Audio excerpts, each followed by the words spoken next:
Hello, Cyberpunks. I'm your host, Brenden, Lupus Daemon Sandifer, and welcome to our Cyberpunk podcast, where we discuss various cyberpunk media. With me today, we have Barry, Hello.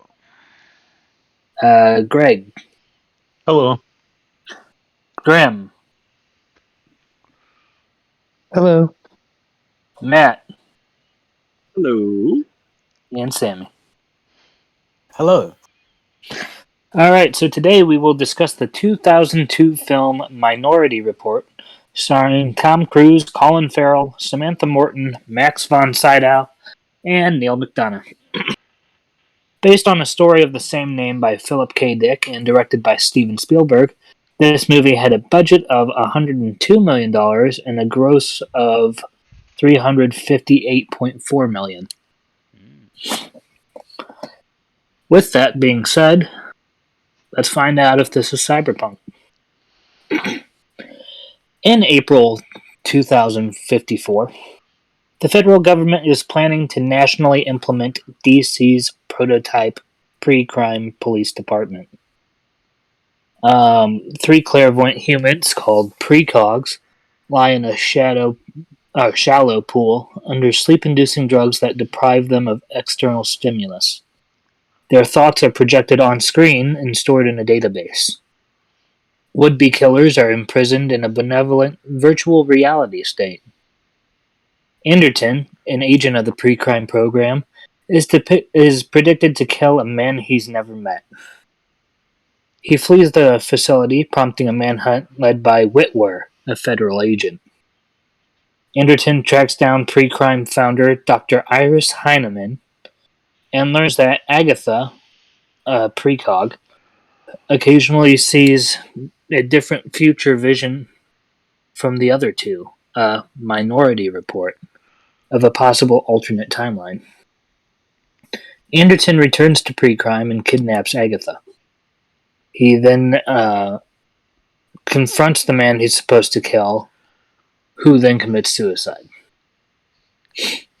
Anne Lively, Agatha's mother, tried to reclaim Agatha when Agatha was a little girl, but was drowned by a hooded figure. While investigating Crow's death, which Crow was the man Anderton was supposed to kill, anyway, while investigating his death, Whitwer learns that two attempts were made on Lively's life.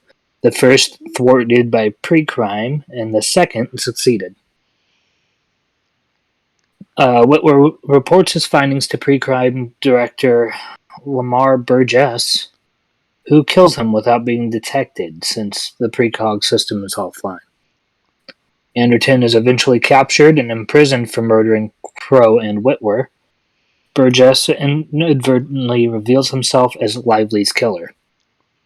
After Agatha is returned to the system, a new pre-crime report is generated, showing that Burgess will kill Anderton. Anderton points out the dilemma Burgess now faces: kill him and validate pre-crime at the cost of his own freedom, or spare him and see the program be discredited and shut down. Burgess, in response, commits suicide. Pre-crime is abandoned and all prisoners are pardoned and released, though many remain under close police surveillance. The precogs are moved to an undisclosed location to live in peace. Anderton and Lara reconcile and are expecting another child, Lara being Anderton's estranged wife. Okay, so time for some fun facts here. For the scene where Anderton holds his breath in the bathtub, Steven Spielberg was going to create the air bubble rising with CGI, but Tom Cruise took the time and learned how to do it himself. Our second fun fact, Nokia is supposed to have spent $2 million to have as many handsets as possible in the film. The police hover ship was nicknamed the Dispenser because of its physical similarities to a Pez dispenser.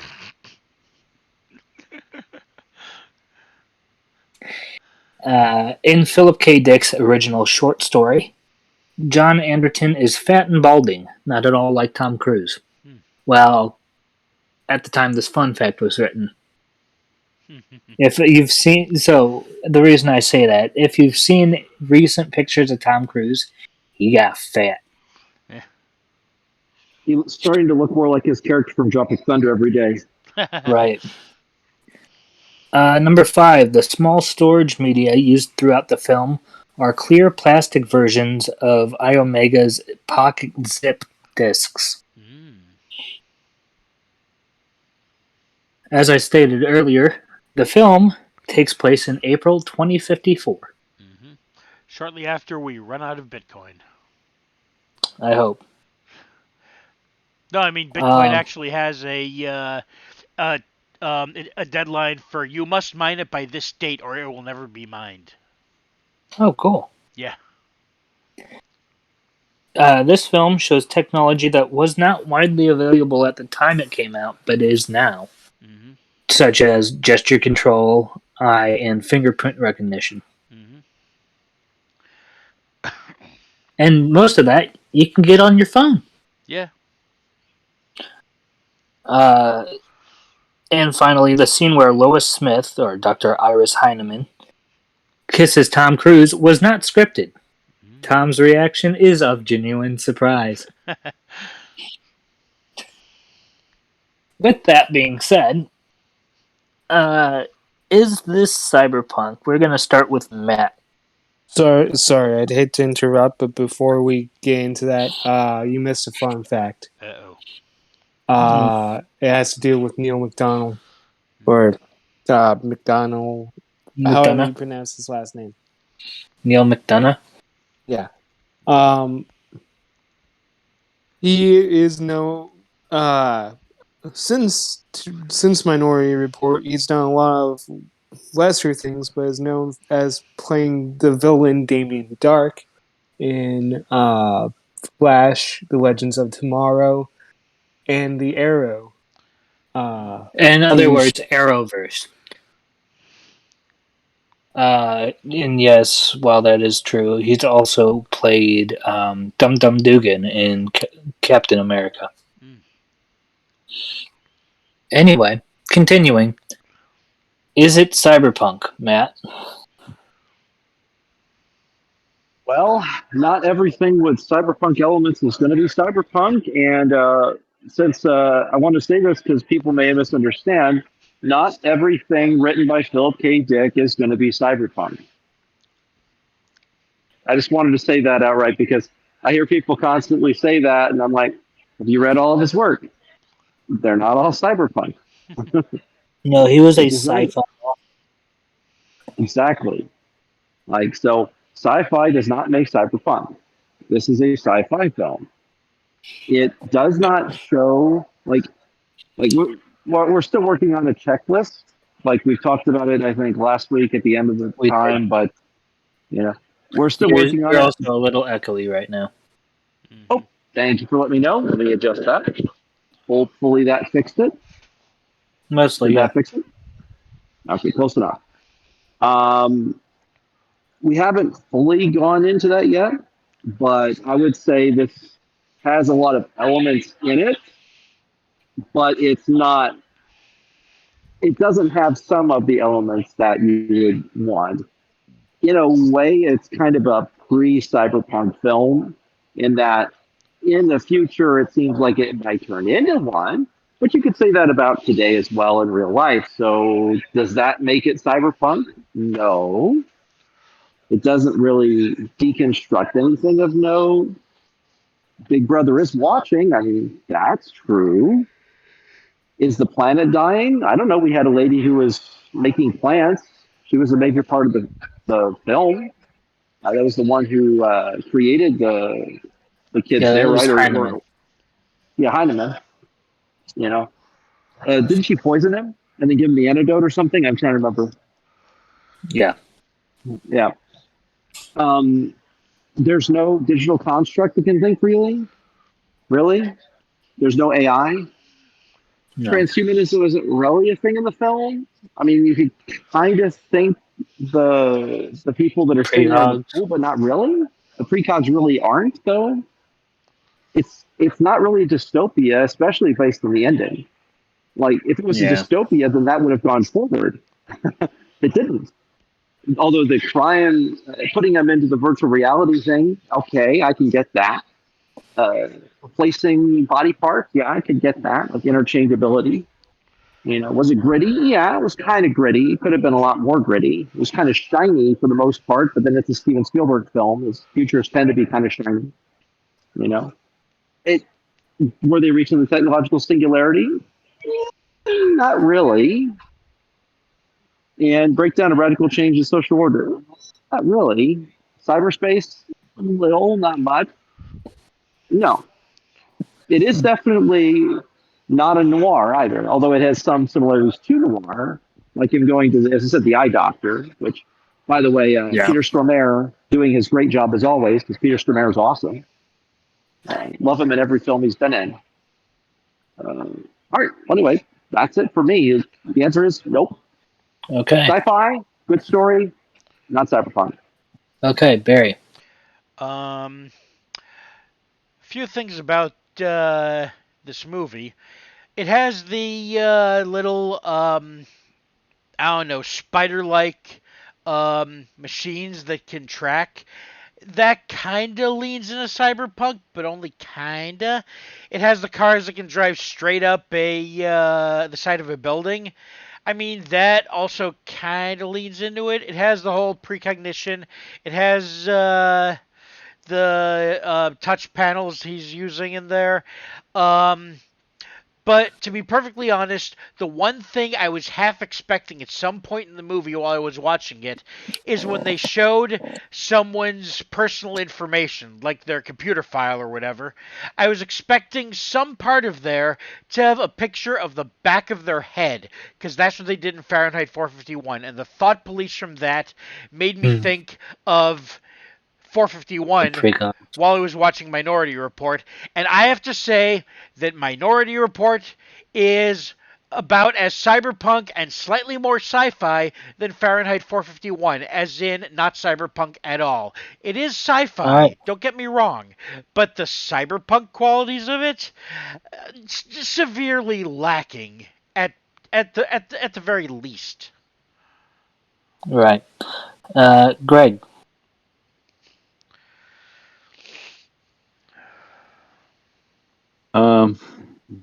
Tom Cruise is in it.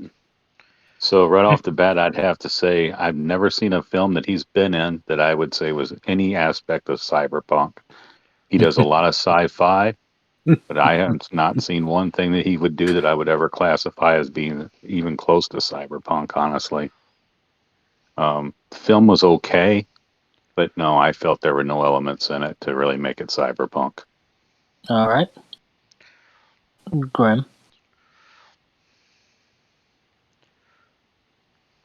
Aside from the self-driving cars, there wasn't really anything that could be cyberpunk, and even those are sci-fi. Right. All right, and Sammy.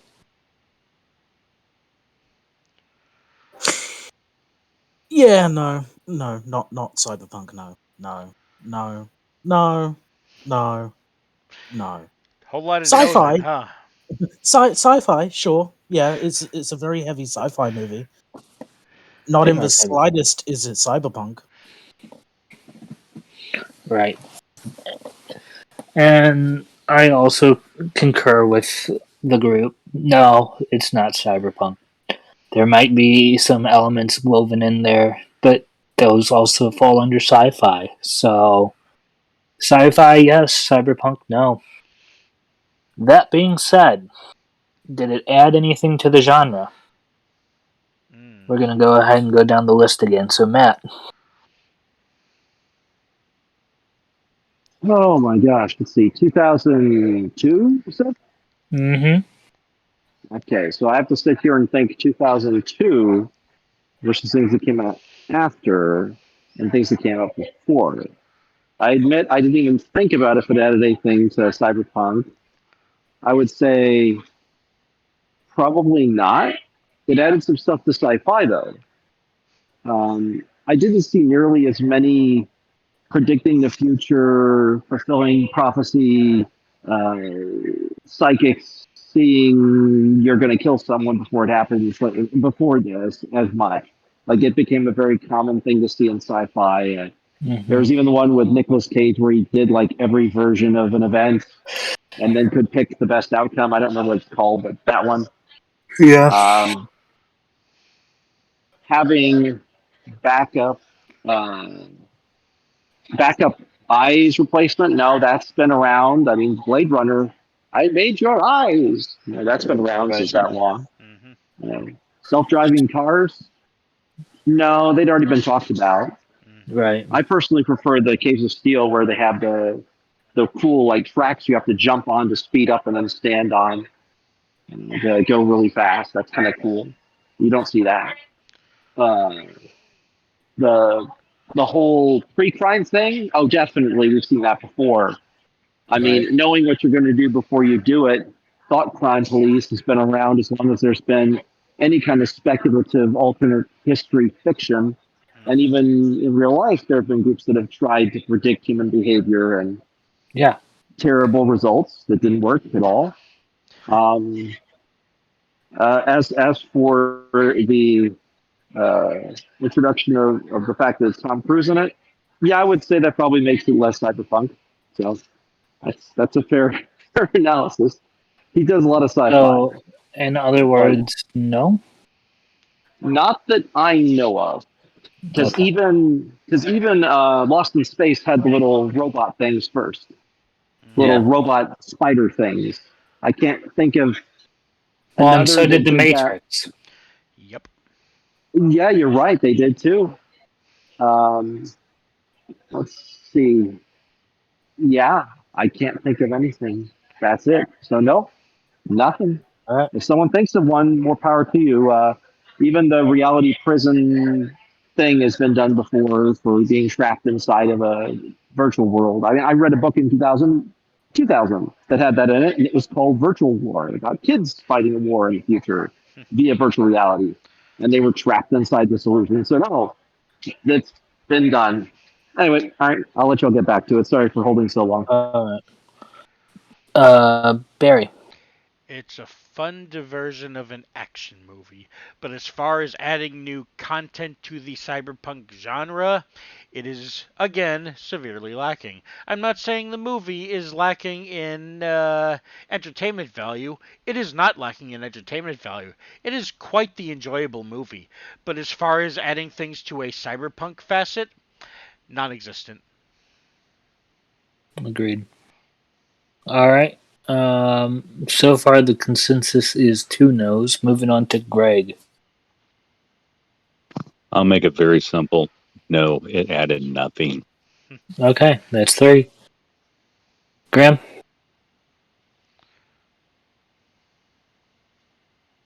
Make it 4. No. All right. Sammy. 5. No. All right. Well, this movie got a clean sweep across the board for both topics or both questions. No, Yeah. I it figured. I didn't figured add I would try and anything, at and it's least not cyberpunk. exactly. I figured I'd at least try and explain why no, and I did, and therefore everyone else could Right. just say no, which works with me because I was thinking no the whole time. But it did inspire a funny Futurama episode, so that's all I'm going to say on that. That is true. We did get some good other joking parody media based on it, including The Simpsons. I think did one too, as they did everything because it's The Simpsons did it. Uh-huh. But if you guys feel it is cyberpunk, or you might think of something that it contributed to the cyberpunk genre that we didn't think of, go ahead and add them in those comments below. Like, comment, subscribe, all that nonsense that everyone else tells you. Ring the bell, comment for the algorithm, blah, blah, whatever. We Right. promise not to laugh at you too much. True. And if we think your comment's good enough, we might say it on one of our podcasts. Mm-hmm. No promises not to laugh on my end. Okay. Well, Barry, where can we find you? Oh, that's it? Okay. So I guess the spoilers are over. If you want more of my idiocy and antics, you can find me at KHZHAK on YouTube, Twitch, and Twitter.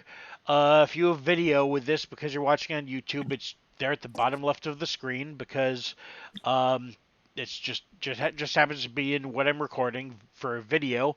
But if you're listening, there you go. I don't make much content myself for YouTube and Twitch, but I have related channels and I'm hosting on Twitch, and either I'm friends with them or I'm involved directly in some capacity. And as far as Twitter goes, I try to like and retweet safe for work content, but my pinned tweet is not safe for work. And aside from that, I've been doing some other it's been nothing for a while, but I've been doing Phasmophobia with some of my friends lately, so some of those recordings are up on YouTube. Um, if you look in the related channels there, so that's some interesting And, stuff. and Um, when can we find those streams? the what was that? The Phasmophobia streams, when can we find them? Oh, the Phasmophobia streams are, I believe they're on Mad Matt and Zerift's channels, which I have them as people I'm hosting on Twitch, and those are on Wednesday evenings, usually at 6 p.m. Central Standard Time. All So right. perhaps if one of us is busy, we might not be streaming that week, but generally we have been lately. Aside from that, who's next? Well, we're going to jump down to Greg. You can usually find me tooling away on my YouTube channels, which are linked here on this site. All right. And Randy couldn't make the podcast tonight, but you can watch an Unearthly podcast wherever you get podcasts. That's a Doctor Who podcast that he's in with a couple of his friends. Lately, that's For been this on Tuesday evenings at, what was 10 that, p.m. around 10ish? So, Yeah. For this podcast, you can find us on Facebook, Twitter, Instagram, and Twitch by searching Gen Cyberpunk Pod.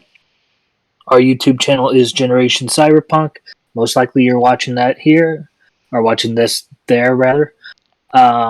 If for some reason you're not, you can find that by searching Generation Cyberpunk Podcast on YouTube. If you want to hear more from our group, check out the Thanks for Nothing podcast on the FML Productions YouTube channel. We do various D&D campaigns on that channel and are in the process of making an anime. If you want to donate, we do have a coffee link in the description of our Thanks for Nothing podcast. Donations are welcome, but by no means necessary. Next week, we're going to cover Upgrade, which is a horror cyberpunk film that I am absolutely looking forward to covering. And until then, we will see you later, cyberpunks.